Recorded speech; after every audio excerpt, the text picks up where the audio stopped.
знаете ли за какво ги е най-яд? Че Ивелин е човек, който може да създаде от празно поле в забравено от Бога село истински рай. Тук в България. Но те се правят, че го няма.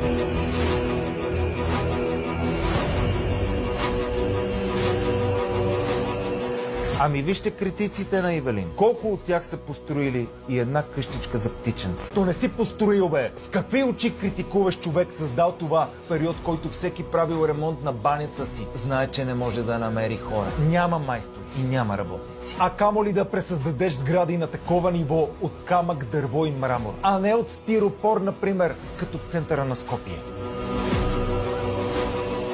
И ги е много яд, че в този проект държавна пара, не, еврофондове, не, и оттам джендър пропаганда, не. Всичко със собствени средства, което доказва, че България може сама и без да е зависима от външни фактори. Това най-ги дразни.